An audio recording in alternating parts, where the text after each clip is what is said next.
여러분 안녕하십니까? 뉴스데스크 강원입니다. 도내 일부 지역에 건조주의보가 발효된 가운데 강원 전역에 건조한 날씨가 이어지면서 산불 위험이 커지고 있습니다. 동해안은 지난 3일 건조특보가 해제된 이후 건조한 날씨는 다소 누그러졌지만 오늘 강원 전역에 순간 풍속 시속 55km 이상의 강한 바람이 부는 등 산불 위험은 여전히 이어지고 있습니다. 한편 산림청은 어제 오후부터 일부 지역에만 내렸던 산불 재난 국가위기경보 경계 단계를 제주도를 제외한 전국으로 확대했습니다.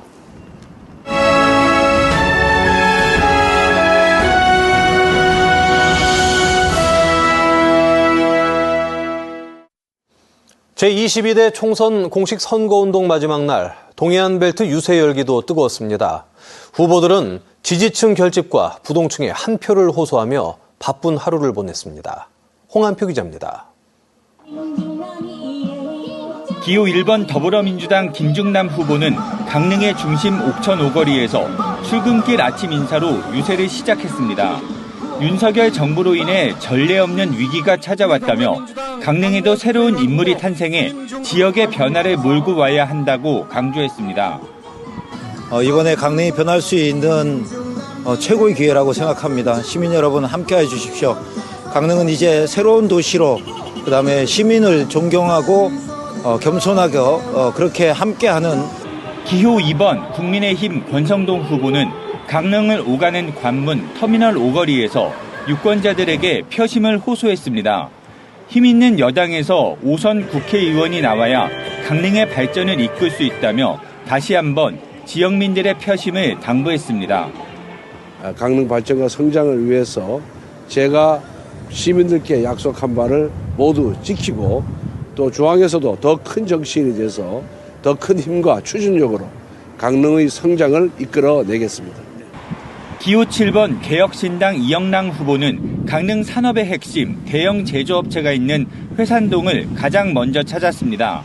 나 홀로 유세에 나서며 진심을 호소한 후보는 거대 양당 정치를 타파할 새롭고 개혁적인 자신이 강릉 발전의 적임자라고 강조했습니다. 저의 소임을 다 한 것 같습니다. 그래서 개혁의 길이 열린 것만큼 저를 도구로 사용을 하시고 최종 선택은 시민의 몫인 것 같습니다. 맞대결 구도를 벌이고 있는 속초, 인제, 고성, 양양 선거구의 두 후보는 특히 5일장을 맞은 양양 전통시장에서 양양 대첩을 펼쳤습니다. 기호 1번 더불어민주당 김도균 후보는 민생사령관인 자신이 당선돼야 설악권이 한층 도약할 수 있고 윤석열 정부의 폭주도 막는다고 강조했습니다. 국제사회가 주목하는 그런 지역으로 꼭 만들겠습니다. 김도균이 제시한 설악권 평화관광 메가시티 육성이 그 시작이 될 것입니다. 기호 2번 국민의힘 이양수 후보는 경제 전문가의 재선으로 설악권 발전이 재도약을 맞이할 수 있다며 집권 여당 후보로서 표심을 당부했습니다. 발전이 더욱더 잘 될 수 있도록 최선을 다하고 삼선의 힘으로 여당의 힘으로 우리 설악권의 중단 없는 발전을 통해서 우리 지역 주민들의 삶의 질을 향상시키도록 하겠습니다. 3파전으로 진행되는 동해 태백 삼척 정선 선거구는 후보 모두 4개 시군을 모두 도는 강행군을 이어갔습니다. 기호 1번 더불어민주당 한호연 후보는 지역 산업이 새롭게 재편되는 시점에서 자신과 같은 경제 전문가만이 역할을 할 수 있다고 표심을 호소했습니다. 제가 당선이 돼야 된다 이렇게 보고 있습니다. 이 지역에 특히 윤핵관 이철규 후보 지난 8년 동안 우리 지역을 위해서 별로 한 게 없다라고 하는 기호 2번 국민의힘 이철규 후보는 교통망 구축과 산업단지 조성 등 강원 남북간의 발전 전개를 앞두고 있다며 역량 있는 삼선 의원론을 강조했습니다. 지역 발전을 위한 약속을 좀 더 강하게 해달라. 그다음에 또 이 지역 발전을 위한 이런 국책사업 같은 것을 좀 힘있게 추진해달라는 말씀들이 많으셨습니다. 기호 7번 개혁신당 류성호 후보는 지역별 맞춤형 공약으로 강원 남북권 발전의 새로운 전기를 마련한다며 자신이 적임자라고 목소리를 높였습니다. 개혁신당 찍고 기호 7번 유성호 찍어서 정치 개혁하고 민생 개혁하고 우리 살아야 됩니다. 그래서 내일 다시 우리는 지난 4년을 반복할 수는 없습니다. 선거관리위원회는 강원도 내 664곳의 투표소 설치를 모두 마무리하고 유권자들의 투표를 독려했습니다. MBC 뉴스 홍함태입니다. 내일 총선과 함께 도내 일부 지역에서는 광역과 기초의회 재보궐선거가 치러집니다. 동해시, 양양군, 양구군 기초의원 3명과 광역의원 1명을 뽑게 되는데 유권자들은 투표지를 더 받게 됩니다. 배원한 기자가 정리했습니다. 동해시 의원 나선거구 더불어민주당 김형원 후보는 아이가 행복한 교육도시, 품격 있는 문화관광도시, 더불어 사는 복지도시를 공략했습니다. 시집병부를 바꾸고 시혜를 바꿀 수 있는 그런 능력 있고 준비되어 있고 할 의지가 있는 그런 우리의 시민의 대변인이 필요한 것입니다. 제가 기꺼이 그런 역할 하겠습니다. 이에 맞서는 국민의힘 박주현 후보는 시민과 함께 소통하는 의정활동과 경제가 살아나는 지역, 시민이 행복한 도시 건설을 약속했습니다. 우리 시민들과 약속드렸던 실천하는 정치, 그리고 소통하는 정치, 그리고 우리 시민들의 삶을 변화시킬 수 있는 생활 정치를 실현하고자 앞장서겠습니다.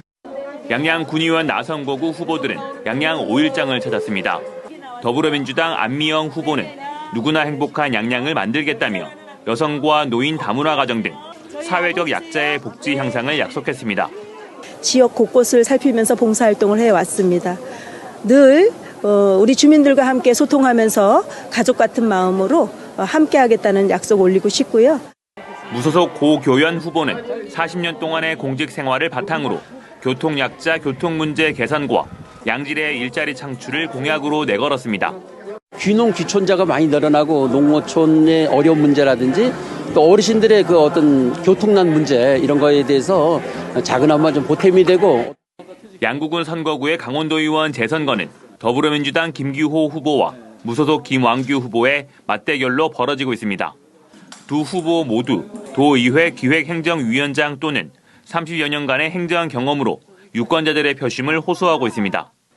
양구 군의원 나선거구 역시 재선거가 치러지는데 더불어민주당 최치영 후보와 무소속 박성조, 정창수, 정귀수, 정명섭 후보 등 5파전으로 펼쳐집니다. MBC 뉴스 배연환입니다.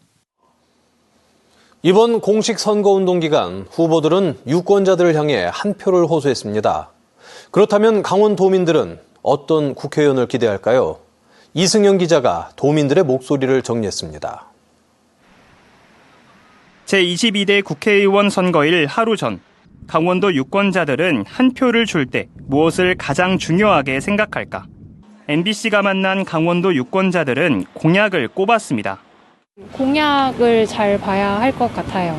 그래서 세브란스 제2병원 들어오는 거라든지 하는 거는 전부 들어가 있어서 범법을 저지르지 않았다던가 그런 걸 1차적으로 볼 것 같고 그 외에는 사회 전반적으로 도움이 되는 공약들을 중심으로 볼 것 같습니다. 가파른 물가 인상과 찾기 힘든 일자리, 경제적 어려움은 전국에서 일어나는 공통의 현상입니다. 하지만 강원도 유권자들은 체감하는 바가 다릅니다. 구른다리라도 하나 만들어주면은 손님들이 그거 보러도 오잖아요. 그죠? 개인도 오고 관광객도 오고 그런 거 하나 해주셨으면 좋겠어요. 지역 경기 부양책이라던가 이런 부분에 대해서 좀 나왔으면 좋겠고 주변에 보면은 힘들다고 많이 하시니까 지역 소멸 위기 속에 열악한 교통부터 문화생활, 의료 환경까지 지역에 살면 감내해야 할 게 많습니다. 그동안 많은 정치인들이 지역을 살기 좋게 만들겠다고 약속했지만 달라진 건 그리 많지 않았습니다. 청년 관련 복지도 점점 늘어나야지 이제 여기 살려고 하는 마음이 생기지 않을까라고 생각합니다.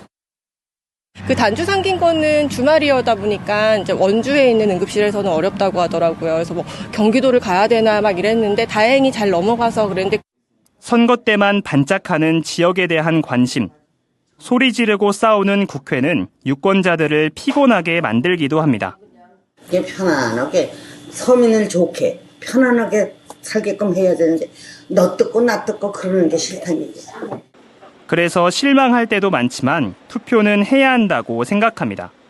지역 유권자로서 정치적으로 할 수 있는 가장 강력한 의사표현이기 때문입니다. 앞으로 나라의 방향성에 대해서 좀 더 내가 생각을 할 수 있고 그거를 실제로 일어나는 영향도 확인할 수 있는 기회가 되지 않을까. 국회의원이 사실상 지역의 크고 작은 예산을 확보하는 데 핵심 역할을 하는 만큼 역량 있는 국회의원을 선택하는 건 유권자의 몫입니다. MBC 뉴스 이승현입니다. 제22대 총선에 속초 인제 고성 양양 선거구에 출마한 국민의힘 이양수 후보 양양 사무실 벽보가 훼손돼 경찰이 수사에 나섰습니다. 이양수 후보 선대위 측에 따르면 어젯밤 10시 반쯤 양양군 양양읍 선거 연락소 입구에 부착된 벽보 10여 장이 찢어지고 훼손된 상태로 발견돼 경찰에 신고했습니다. 경찰은 현장 조사와 주변 CCTV 여부 등 수사를 벌이고 있습니다. 아동학대 신고가 매년 늘고 있습니다. 강릉시에서만 이틀에 한 번꼴로 새로운 신고가 들어오고 있다고 하는데요. 대부분의 아동학대가 가정에서 벌어지는 것으로 의심되지만 부모와 아동이 분리조치되는 경우는 적습니다. 그 이유를 이하라 기자가 취재했습니다. 지난해 강릉시에 접수된 아동학대 신고는 모두 244건. 3년 전보다 2배 넘게 증가했습니다. 올해는 벌써 59건의 신고가 접수됐습니다. 이 가운데 절반은 실제 학대 가정으로 의심됩니다. 그러나 실제 부모와 아동이 분리조치된 경우는 3%대에 불과합니다. 긴급조치도 있고 임시조치도 있고 응급조치도 있거든요. 그런 아이를 일단은 분리 보호한 다음 좀 더 면밀한 조사 끝에 판단을 해야 되는데 지금은 아동을 분리 보호 조치하는 것조차도 굉장히 드물게 일어나고 있어요. 아동학대 신고 대부분이 아동 본인에 의해 이루어지고 있는데 막상 현장에 나가면 부모의 학대를 부인하는 등 아이들이 거짓말을 하는 경우도 적지 않습니다.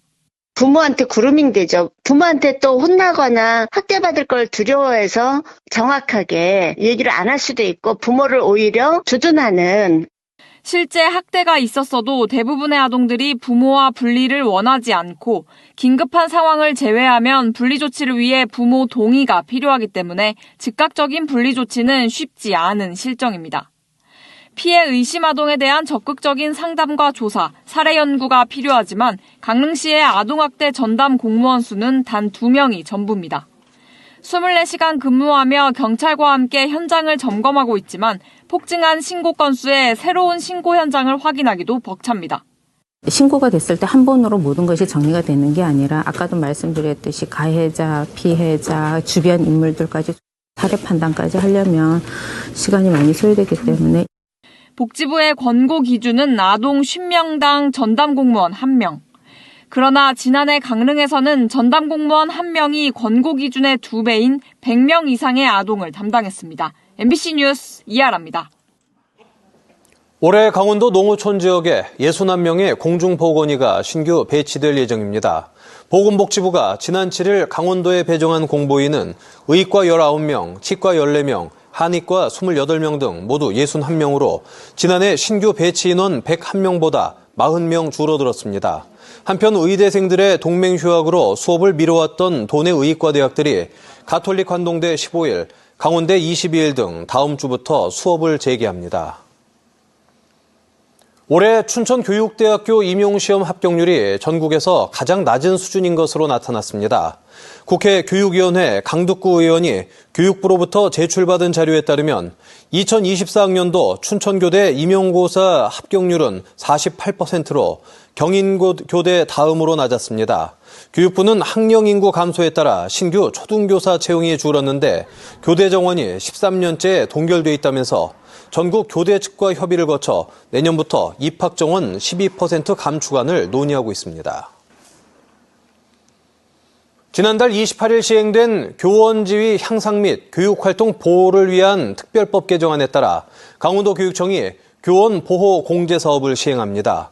주요 보장사항은 분쟁 조정 시 변호사 등 전문가 상담, 교육활동 중 발생한 사고에 대한 손해배상 책임, 법률적 분쟁 발생 시 민형사상 소송 비용, 신변의 위협을 받는 중대사안의 경우 긴급 경호 서비스 등입니다. 또 상해 치료와 심리 상담 및 조언 비용은 올해까지 강원도 교육청에서 직접 지원합니다. 뉴스데스크 강원을 마칩니다. 고맙습니다.